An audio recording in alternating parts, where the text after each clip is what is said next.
Hi everyone, it's Jerry. I have an instructive game to share with you from 1970 on the white end Wolfgang Uhlmann playing against Bobby Fischer. All right, the opening we have here, Benoni Defense. White plays with an invasive d5 pawn. That's what you're signing up for, playing the Benoni. White has a strong pawn on d5. Now, after this exchange on d5, we can note a couple majorities. White plays with the central majority. Black plays with the queenside majority. Preparing to fianchetto. White pinpoints a base point. And from here, a6.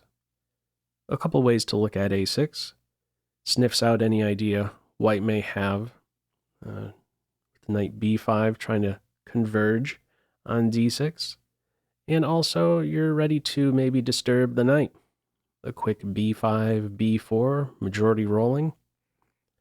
All right, this a6 move is almost always met with a4, called a knee-jerk reaction to a6. The majority can't get rolling so easily.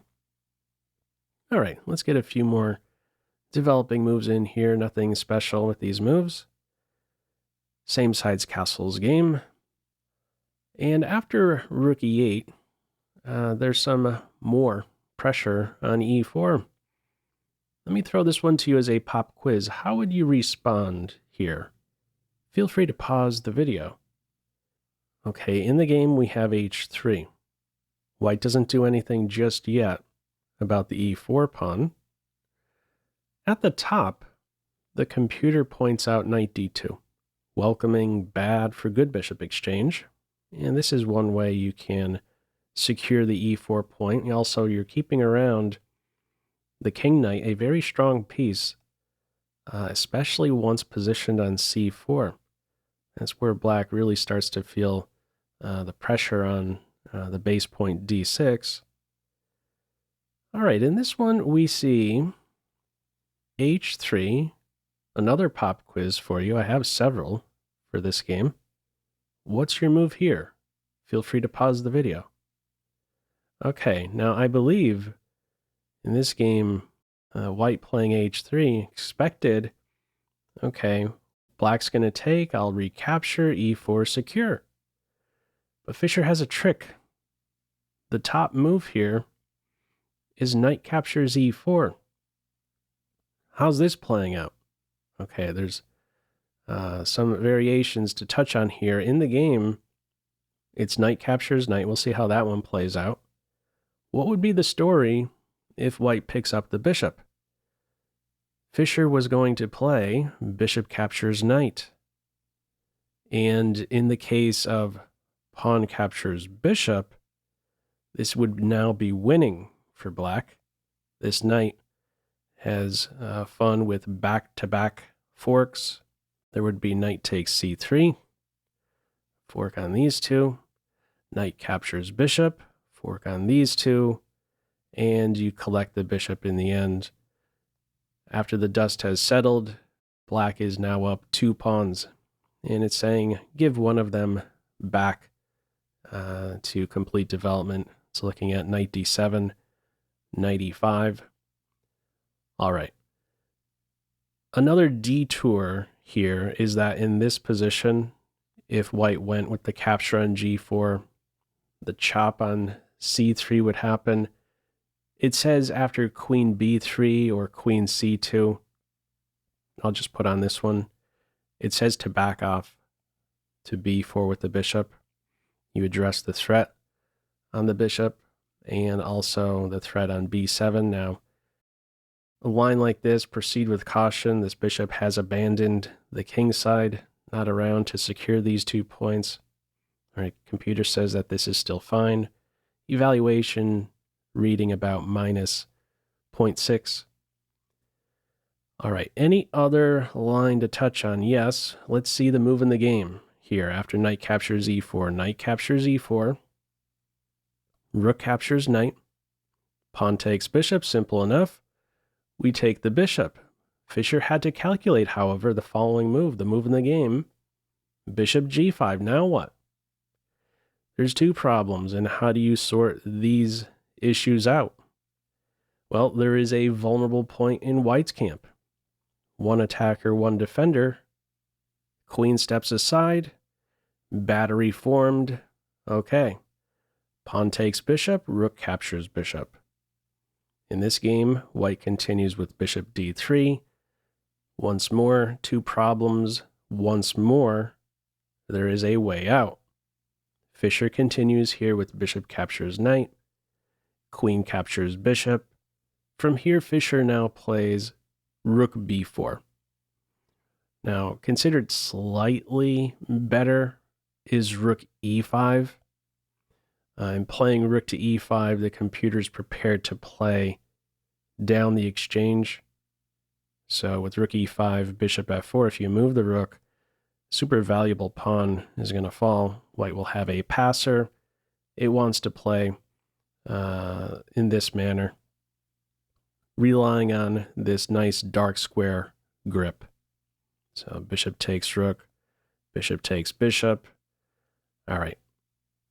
Fischer plays it with rook to b4. Now b4, playing rook to b4, he had to be prepared for the following move.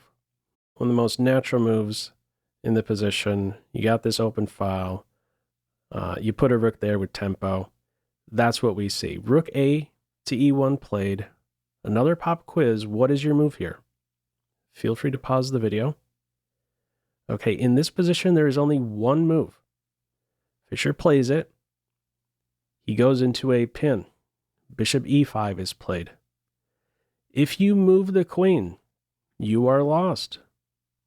First of all, where would you move the queen? Queen D7, Queen C8, both run into rook E7 with tempo. It's a very serious threat. Queen takes F7, mate in 2 threat. If the queen goes to F8, not stable. Bishop E7 is there. D6 is going to fall. Black's position will collapse. So the reply here is bishop E5, another pop quiz. What's your move here? Feel free to pause the video. Okay, this is considered equal, even though Fischer is up a pawn. Considered equal. Fischer is behind in development. Knight's still on home base. You're in a pin. White has the bishop pair. In the game, we see queen d1. The queen goes back home. The idea, get out of the f-pawn's way. White wants to challenge black's strongest piece, this bishop on e5. So f4 is ready to go next. Now at the top, computer here wants to go with queen g3. What a sneaky move. Much more active post for that queen. There is a pin here. Can't take. Lose the queen with check. Lose a piece. What would you play in this position? Here's the top line from here. It's a sharp one. If queen g3 is played, it's looking at queen takes A. F4, a check. Get some development in, cover your back rank, and now F5. Okay, this is scary for black. Got a lot of energy built up on the king's side. At this point, it has its eye on bishop e5, queen f3, rook f8. Okay, I'm done drawing lines. Still considered an equal game, but scary for black, I would say. All right. In this one, what do we see? No queen g3, queen d1. Black picks up a second pawn.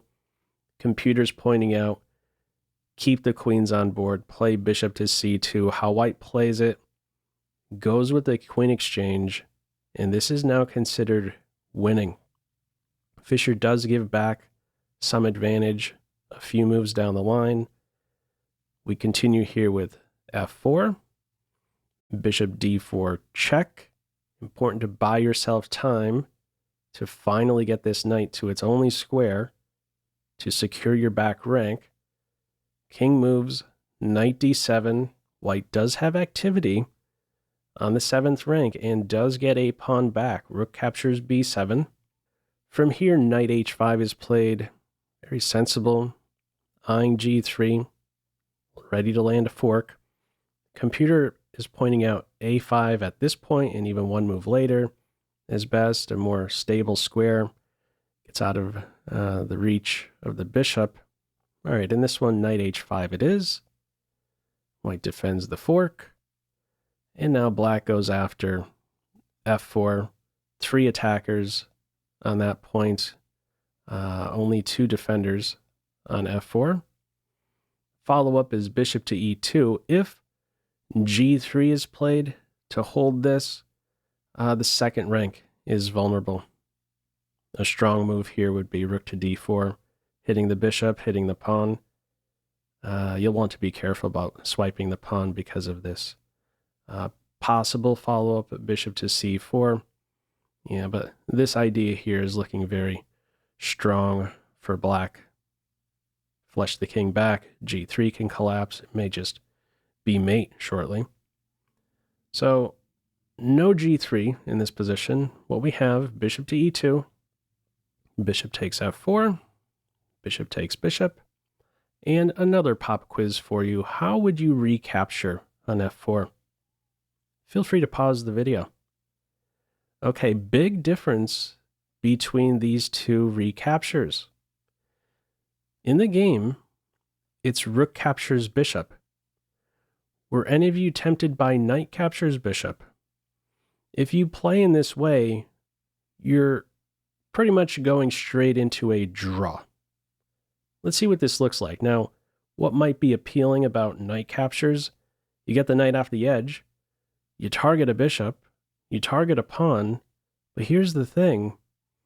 White still has this coordination on f7. White would have a cool move here with g3. You could allow this piece to fall. These you cannot tame. 2 pigs on the 7th rank. Perpetual check, or an idea to deliver mate. Black cannot get out of this situation. You can't really do anything. There's going to be checks with this rook here. Wherever the king goes, whatever file the king is on, the rook is going to go there and give checks. So any of these squares with this rook here for a perpetual. Now, if black tried to interfere with this situation with rook here, okay, you don't have to worry about the king ever going in this direction. It's just a rook move to these 3 files for perpetual. I had to look at one other move. If, let's say, rook e4 may be looking to sneak over in this direction, you don't have that because there's a check. You collect this pawn, and in a position like this, black has nothing better than king to g8 to stop the mate threat. And you just continue with the checks. Rook g8, rook g7 to h7 from here. All right. Sneaky move that is available to white. If knight captures bishop, g3, we're looking at a draw. The correct way is with the move in the game, rook captures bishop. The evaluation here is about -1. One final pop quiz. What is your move in this position? Feel free to pause the video. Okay, in the game we have rook b6. It's lost from that point on. At the top, the only way to stay in the game here for white is with rook d7. The difference, posting the rook on d7 rather than b6, you don't allow this rook to defend d6. There is no rook to d8 with the rook on d7. Now, running with the top line, if rook d7 was played, this is what it has its eye on. Rook b8, rook takes d6, rook takes b2. An exchange of rooks. It still says that black is better, but not decisive here. Okay, how it plays out in this one, the rook goes to b6, exchange of rooks, d6 secure, and at this point, Fischer now goes right after the pawn with the king. King g7, f6, e5, one base point to watch over, rook f8, check, king d4, rook d7, and after knight f6, white resigns. If this game continued with rook captures d6, the rook would be lost. After king e5, a funny rook trap there. It's out of squares. So what other try would there be? I don't know, let's say rook b7. You're now up a second pawn. Passer to work with. No counterplay whatsoever. There's one base point, it's covered. And add another point to the evaluation for this strong king position. Big difference here between the kings. So this was a nice game out of the Benoni. I really like that middle game tactic going all the way back at this moment right here. Any of you tempted by h3 in this position? Any of you looking at bishop captures knight in this position rather than knight captures e4? Very sharp follow-up. Anyhow, your thoughts with this one? Feel free as usual to leave any feedback to this video in the comment section below. Hope you enjoyed it and maybe took a thing or two away. That's all for now. Take care.